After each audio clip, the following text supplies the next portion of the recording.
বন্ধুরা, আমাদের দেশে অনেক প্রজাতির প্রাণী আছে যা আমরা সচরাচর দেখতে পাই না। আজ আমরা দেখতে চলেছি বিভিন্ন ধরনের হরিণের পাল, তারা ঘাস খাচ্ছে আপন মনে। এখানে চিত্রা হরিণ, মায়া হরিণ, অনেক রকম হরিণ আছে। প্রচলিত একটা কথা আছে, বাঘ দৌড়ায় 22 হাত, হরিণ দৌড়ায় 23 হাত। তার মানে তারপর হরিণ ধরা খায়, কারণ হরিণ ঘুরেই পিছনের দিকে তাকায়। বাঘের চেয়ে স্পিড অনেক হরিণের, এটা সকলেরই জানা।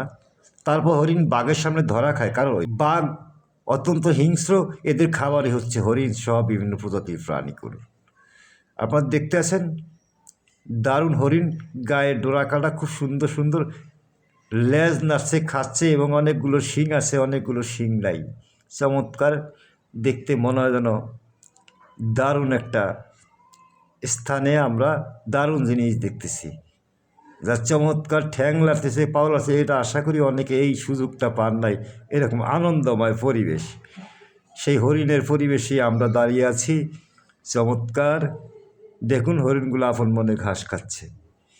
এই ঘাস খাওয়া বা তাদের দিকে কোনো ক্লান্ত মনে হয় না।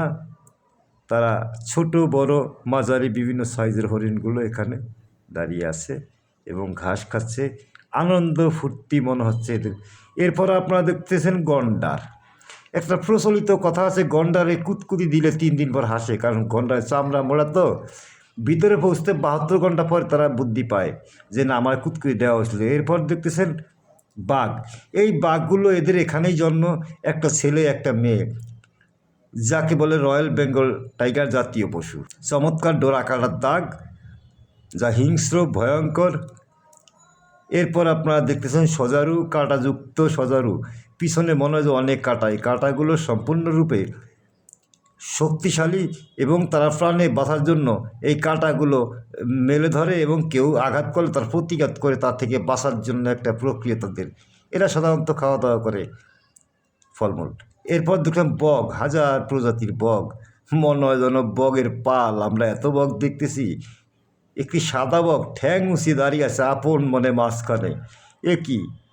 এরপর আমরা আরও বগ দেখতেছেন, যার কোনো শেষ নেই। বগ আর বগ, বগের স্বয়ংসম্পূর্ণ, মনে হয় যে বকফারা। কেউ বলে মগফারা, আমি বলবো বকফারা। এই বকফারার প্রাণীকুল চমৎকারভাবে দেখা যাচ্ছে। এরপর একটি বড় বগও আছে, এটাকে আমরা অনেকেই বড় বগ বলি, বা বিদেশি বা পাখিও বলা চলে, কিন্তু আমরা বড় বগ বলে এটাকে চিনি আর কি। দারুণ বগ, তার ঠোঁটটা কত বড়, সে বসে আছে।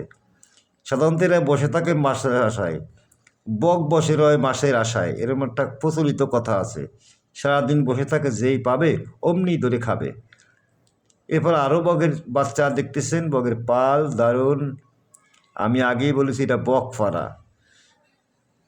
চমৎকার চমৎকার বললেও ভুল হবে। এসছে কত ভালো, ইংরাজি আছে কি না, বাংলার থেকে ইংরেজিতে আছে কি না হয়তো বা আমার জানা আছে, এই মুহূর্তে আমি মনে করতে পারতেছি না।